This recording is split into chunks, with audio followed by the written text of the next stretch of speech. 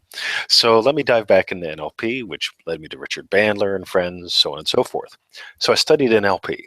The second thing I did, and I thought this was a good idea, I said, you know what? Let me study how to live in the woods.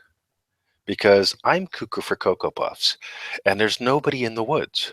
And if I can get away from everyone, this would be good fun, right?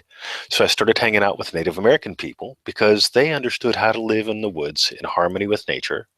So you wouldn't have to go to the woods with $20,000 worth of stuff because I didn't have $20,000, right? So I figured if I can go out with a knife and a pair of undies, I'm in good shape. So I learned from them how to do that. Well, the problem was, NLP taught me how to notice how people think and the strategies they use. The Native Americans, besides teaching me their skills, also taught me their wisdom. And using NLP, I was able to even drill more into that and notice really, what's going on? How do we live in harmony? And so this whole thing of trying to escape to the woods, okay, because of the experience with NLP and so on and so forth, actually helped me reformat my brain. Because I wanted to escape.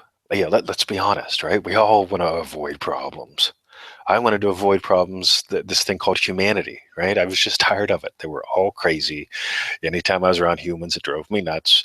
I just figured if I went to the woods, that'd be good fun. And in the process of doing that, I learned how to be in harmony again. The third thing I studied was this fellow named Neville Goddard, which is one of my main websites that you can see there, freeneville.com. And Neville taught something, which basically was how you feel determines what becomes real in your world. And a lot of people go, oh, yeah, and that's true on all levels. And it can be something as simple as, you know what? I got a buddy who wants to meet his soulmate. But if you look at his Facebook page, he's all the time posting things about how women are gold diggers and women just want one thing. And it's like, dude, you're never going to meet the soulmate as long as you feel that way. Because the first thing that he's going to do is he's going to look at a woman and go, is she a gold digger? Okay. Yeah, and he's going to be defending his castle from the gold digger instead of exploring the kingdom, which is full of all these different people that he can get to know. So this whole thing of what you feel becomes real in your world. It's pretty literal on a mundane level as well as a miraculous level. So we really get to notice, going back to the earlier thing, you got your little notebooky thing. You can whip it out and notice, what have the last 15 minutes been like? If we were doing it now, you will have noticed that, you know what, you did all right, kiddo. You get to go, yeah, I did okay. The SD card melted and I didn't. Pretty sweet. Cool. So you could, if you had your notebook, you could go, yep, I did all right. Uh, who knows what the next one's going to be? The next one might be an X, or the next one might be a 0. We don't know. But just by committing to, you know what, I'm going to monitor some way, I'm going to monitor what are my 15-minute chunks like, just for fun. I'm not going to try to change anything. I just want it to get into attention. Because once it gets into attention, it'll start to optimize itself. Awesome. So 20, earlier on in the show, you mentioned, that annoyance of people when the SD card filled up and everything. Yep.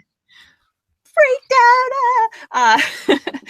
You were talking about the annoyances that we feel when we're inconvenienced, when we screw up, when things happen that we don't like the people paying pennies at the store. And I was reading, I think it's Brene Brown. It's the book Daring Greatly. And in it, she mentions that when she notices herself feeling self-righteous, she is now aware that that's fear. And so I'm just starting, thankfully for her, thanks to Brene Brown for providing that insight, I'm starting to notice when I feel judgment, which self-righteousness is a form of judgment, that's fear inside me. So how do you deal with that, or what's your opinion on judgment and self-righteousness? Cool. You're talking to a retired cop, right? So why do people become cops? I'll tell you why I did. I wanted to make a difference, but I also wanted to be the guy with a badge and a gun. So I remember before I was a cop talking to my friend Mike, who already was, and he told me, he goes, you know what? It's nice knowing I'm one of the good guys. I'm part of one of the biggest street gangs in the world. And I thought, fascinating. But I got it, right? So whenever we assume a position of power, okay, of authority, there, on the good side, we get to, quote unquote, we get to notice, you know what, I am the author of my life. I get to decide how I'm going to react to Bruce over there eating firewood right now. Okay, I get to decide what state am I going to live. See, the state of loving coach, trainer, puppy dad says, he's okay, we're okay, let's play, right? So I get to choose some states to live from. So I got loving puppy dad, loving trainer, loving friend going on right now, right? So all that, just really gives. What was the question? Boy, I just lost it. That's okay. I was talking about how judgment and self-righteousness is fear. Got it. I don't got to do that in those states. As a cop, I had a lot of opinions about a lot of things, right? When we're fearful, we can hide behind opinions. Is Bruce chewing firewood wrong or right? There are some people that would say I wouldn't have a dog because there'd be a mess in the house. Oh yeah, I got it. You're better than me. Yeah, cool. I got it loud and clear, pal. You don't like my house being a mess, right? Because right now there's wood shavings on the floor, thanks to Bruce, and there's a dog over there, and probably some dog hair, thanks to Bruce and Emmett, right? But this whole thing of righteousness being a form of fear, you betcha. Because as long as we have an opinion, as long as we make an observation, we can hide. It's when we come beyond that. There's the difference between the observer and the witness, right? The witness just experiences, here I am with Marie, and these are the things that are going on. I've watched Bruce. Here I am with Bruce, here are the things that are going on. But as soon as I make an observation of, that's wrong, or, Marie, Everything then gets whacked because then I have to protect myself. Well, next time I get on a show with her, I'll make sure she does a 7-point checklist before we do it. And I'll make sure Bruce has enough bones. And oh my God, then life becomes this thing called work. And I'm not a fan of working when you don't have to. I am a fan of participating in life, but I'm not a fan of must make things happen. So this is so true, okay? Righteousness, judge, observations, all areas where we can hide. Versus here I am, right? Here you are. We all can just discover where we're going in the next moment. How can we connect and explore and experience in this moment? I'm totally distracted by your dog. Can you see one of them? Is Emmett in the back? Yeah, under the table. Oh, there's Emmett. He's moving around. Nice. I can't focus when there's a cute dog around. Oh. Well, we just have a few minutes left in the show. If you're listening on CITR, Parts Unknown is coming up pretty soon. And you may be also watching on YouTube. And I'm just wondering where you would like to take us for the next few minutes. I'm a real big fan of what I want people to do is discover what they are. And so what I encourage everyone to do, we've covered a lot of interesting terrain today, but until you put some attention on discovering what are you, you're not your job, you're not your history, you're not your opinions, you're not your observations, you're not your judgments. You start to, if you put a little bit of time into this, you get to notice what you are.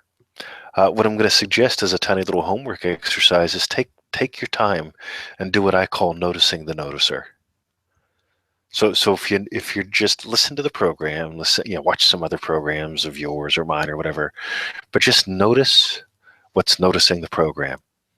Notice what's noticing the show. Notice what's noticing. Because again, we don't put attention on this level of terrain. And this is the level of terrain where all creativity comes from. This is the space where love can exist. This is the space where if we're noticing the noticer, it's not about detaching and staying safe. It's actually a way to just be much more present. I didn't get lost in any judgments about you. I didn't get lost in any judgments about Bruce. Even when you said, hey, I see Emmett in the background, there was no... There's always opportunities to get lost in observations or judgments, but that would just be fear. And instead of fear, what I'm choosing to do is flirt. I'm curious about our next minute together. I'm curious about the minute after that. And we can't flirt if we're fearful. Then it just becomes icky to me. But flirting involves being intensely curious. So I invite people to notice the noticer. I invite people to take time with a little cheap $5 day planner to notice what their states are throughout the day. And I invite you to just become infinitely more curious about how you can actually experience the next moment. Cool. Well, we have been speaking with Mr. 2020 from freeneville.com. And I am curious, unless you have anything else you want to add about fear and overcoming limiting beliefs and also enjoying my fabulous earrings. They're so fun. You notice we didn't talk about fear a whole bunch? No, we didn't really. Yeah, fear's a subset of life. And when I mean like that, it's like mathematics. Mathematics, we can add, subtract, multiply, and divide. Fear is like subtraction. It's just one of a couple different options that we have. Fear to me of the bus is a good idea. I don't want to walk out in front of the bus. Fear of the bus as far as there's a bus outside, I better hide in the closet with my gun is not a good idea, right? So this whole thing of fear being a subset of life, what showed up on today's show was a show about life. There were some little aspects of fear that showed up, but we really just flirted with living more during the show today. especially having a real live incident. Oh my God, how cool is that? Dun, dun, dun. Dun, dun, dun. So we've got, let's say, a couple different operations that we can do. Add, subtract, multiply, divide. We talked a little bit about subtraction, but we also flirted a lot with addition and multiplication and division today. Fear's just a subset of life. Don't let it consume more than it has to. And the way to do that is to not focus on the fear, but focus on what can I become curious about in the next moment? What can I do today? What else is possible for me? Have some fun. Cool. Well, speaking of the multiplication and the addition, I know you have a new product, a new course. Yes. And did you want to share a little bit about that? I tell you, we'll be closing the doors on that in a couple of days, so let's skip that. Oh, okay. But if I could send some people to a place where they can see pictures of Emmett and Bruce, and also get a little bit of peek into the philosophy that I live life by, if they'd go to unduality.org. That's unduality.org. We've got some cute pictures of puppies up there and just some little ramblings that I put out. It's all just simple, lovely stuff. There's nothing to buy. I don't even think you can get on a mailing list there. But if they want to see some cute pictures of puppies and hear, just read some of the little tiny things that I write that fit in with what we talked about today, just go to unduality.org. Awesome. Or freeneville.com. You bet. Well, is there anything else you want to say before we close the show? I love working with you, Marie. So just thank you for being you and for showing up as authentically as you do. You don't. Sometimes when I talk with people, they're way too professional, way too prepared, and I really appreciate the space that you allow to show up in a show. So that means a lot to me. Thank you. Thank you. I'm like judging myself. Do you mean that I'm unprepared? But you get it? It's such a compliment because you are prepared, but you're not rigid. You have a framework that you work from, which is just lovely. And you leave enough room for the wind to move through the sails. You put that thank you very much. I try to keep it open so that I'm not forcing it to go in any one direction. It's just unfolds as it's meant to. You betcha. Yeah. All right. Well, 2020, freeneville.com or unduality.org to see puppy pictures and happiness stuff. You can go to my website, mariebenard.com. And if you're already watching this on YouTube, click subscribe and share this video if you enjoyed the show. Want to send you lots of love. 20 and you, Victoria, Bruce, and Emmett, lots of love to you. And to everyone listening and watching, lots of love. Namaste.